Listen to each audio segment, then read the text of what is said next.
What's up, gainers? I just thought I'd check in. I know it's been a while. It's a beautiful winter day. Let's crack into some stuff.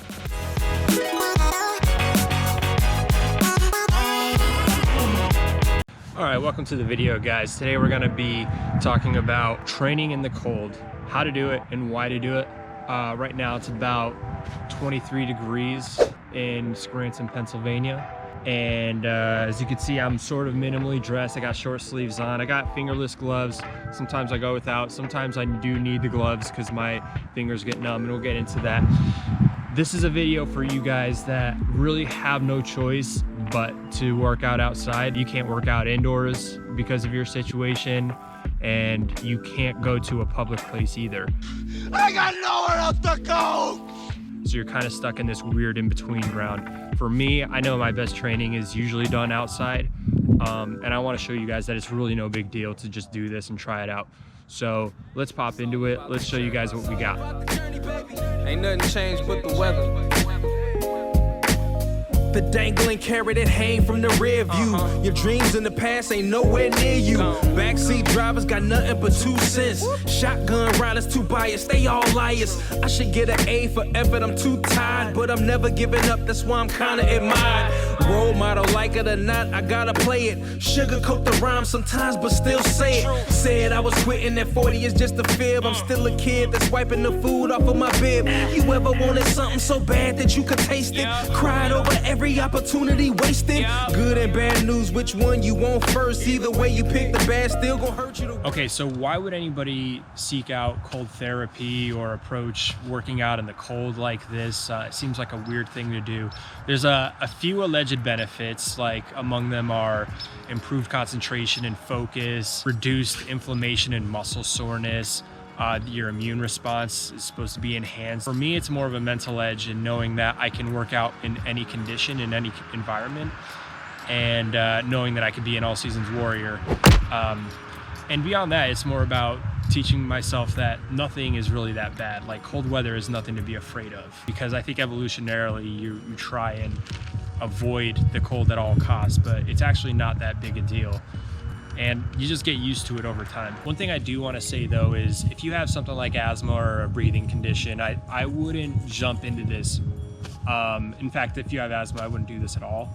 But if you just, even if you have like a little bit of trouble with cold air, I would ease into this. What I do every morning is I jog, and I have stress balls with me to keep numbness from going into my fingers, and that's why I'm used to it. I also, every single day for the past 1,430 days, I've been doing cold showers, so that was kind of a primer for me, so I'm a little bit used to this by now. So with that said, be careful with your training. What I do sometimes is I have to go inside and take 5 minutes break if I'm too numb, and I'll just squeeze a stress ball, or like sometimes it's my feet that are too numb, and then I'll do leg exercises. Like, I like to do ankle rotations, and I'll do calf raises, and this really helps keep my limbs back up, because the way I see it is you're sort of improving blood flow and making it feel warmer from the inside out. So I think that's a good thing to do when you're a little bit numb.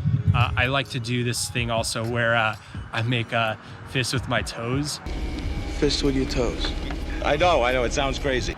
And that's a good way to get blood back into your toes, because sometimes the toes can be brutal.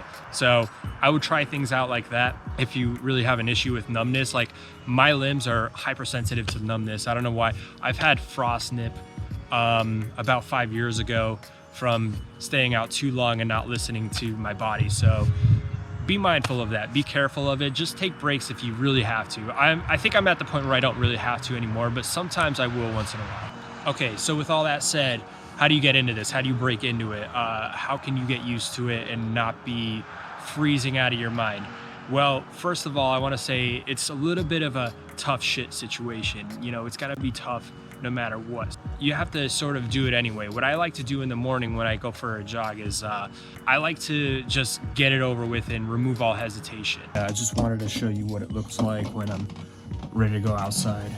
Basically, it's not easy, but if I try not to procrastinate and avoid hesitation before going out, and I just get right into the cold, then I get it over with, and then it just gets easier from there. So yeah, it's cold, but you just do it, turn off your brain, stop thinking about it, and then you're out there before you know it. And if you do that and you just jump into it and do something easy first, then you'll be good. You want to start off moving too. That's really important.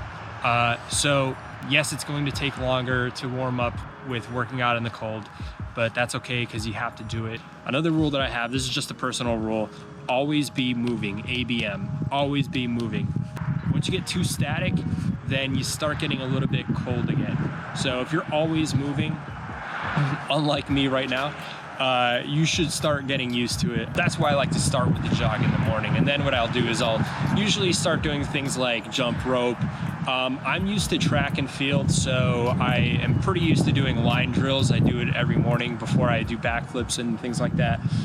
Okay, so when you're done working out outside, I want you guys to make sure that you're definitely recovering responsibly, because I do know that afterwards I do feel pretty vulnerable to immune system attacks, and my nose is runny, and I have been sick after being outside too long before. But in any case, what I would do is I would stock up on tea, get some green tea so that you can introduce antioxidants into your body. That'll help your body clean out the free radicals that you just accumulated in your system. I also like to have vitamin C to also help my body's immune system afterwards. And then you guys can just get whatever source of protein after that.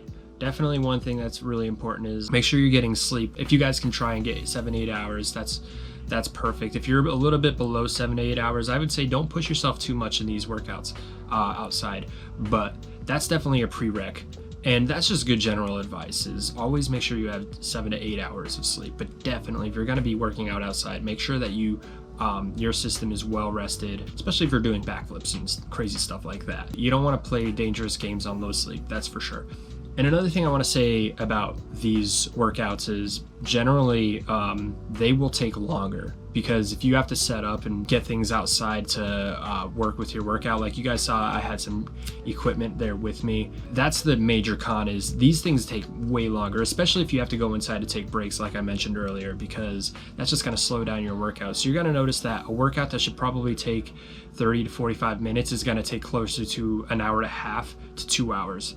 So maybe even longer depending on how you are with it. So that's a major con. You're probably not going to be as productive in a normal workout. But that's sort of the hit you have to take if you have no other options. If this is the only way you can work out, I mean, it's better than nothing. So always find a way that works for you. Find your own system and make it work. But I just showed you guys how I do it, and I hope you guys stay safe with it and be careful, but definitely look forward to the benefits that you'll have.